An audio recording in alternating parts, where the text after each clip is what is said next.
Hi guys, welcome to Mumbai Training Academy. So இன்னைக்கு GS Shortsல 39ல நம்ம என்ன தெரிஞ்சுக்க போறோம்னு பாத்தீங்கன்னா சில முக்கியமான போர் ரிலேட்டடா இருக்கக்கூடிய சில விஷயங்கள் அவை என்னென்ன அப்படின்றத பார்க்க போறோம். சில விஷயங்கள்ல இந்த கப்பலுக்கு போர் கப்பல்களுக்கு சில பேர் வைப்பாங்க. நமக்கு இப்ப INS விக்ராந்த்னா என்னன்னு சொல்லிட்டு நமக்கு ப்ரீவியஸ் இயர்ல கேட்டிருந்தாங்க. அந்த மாதிரி இந்த சில விஷயங்களுடைய பெயர்கள்லாம் என்னென்னன்றத தெரிஞ்சுக்கோங்க. ஃபர்ஸ்ட் அர்ஜுன். அர்ஜுன் அப்படின்னா என்னன்னு பாத்தீங்கன்னா போர் பீரங்கி. ஓகேங்களா? சோ டேங்க் பீரங்கினாலே டேங்க்னு சொல்லுவோம். சோ வார் டேங்க், இதுதான் போர் பீரங்கி தான் அர்ஜுன். தேஜாஸ்னா என்னன்னு பாத்தீங்கன்னா போர் விமானம். தேஜாஸ்னா என்னது? போர் விமானம். அடுத்தது பிரலாயனா என்னன்னா குறுகிய தொலைவு பாயக்கூடிய ஏவுகணை, ஷார்ட் ரேஞ்ச் மிசைல்ஸ் சொல்லுவாங்க.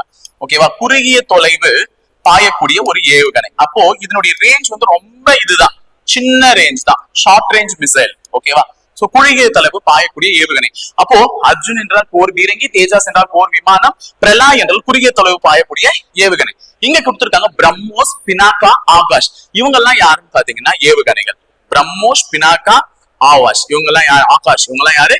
ஏவுகணைகள். அடுத்தது CPCB எழுதியிருக்கேன், சென்ட்ரல் பொல்யூஷன் கண்ட்ரோல் போர்டு, மத்திய மாசு கட்டுப்பாட்டு வாரியம் அப்படின்னு சொல்லுவாங்க. சோ மத்திய மாசு கட்டுப்பாட்டு வாரியத்தினால ஏர் குவாலிட்டி இண்டெக்ஸ், ஓகேவா, காற்றின் தர குறியீடு, காற்றின் தர குறியீடில் முதல் நகரமா எது தேர்ந்தெடுக்கப்பட்டிருக்குன்னா நம்ம தமிழகத்தை சேர்ந்த நெல்லை மாவட்டம் தான். சோ தமிழகத்தில் இருக்கக்கூடிய நெல்லை மாவட்டம் தான் முதல் இது.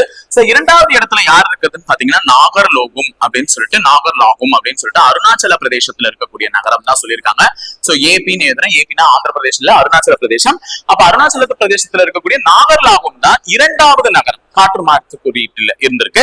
சோ இதை நீங்க இந்த தகவல்கள்லாம் இன்னைக்கு தெரிஞ்சுக்கிட்டீங்க. சோ இதே மாதிரி தொடர்ந்து இணைந்திருங்க, நிறைய விஷயத்தை தெரிஞ்சுக்கோங்க. தேங்க்யூ.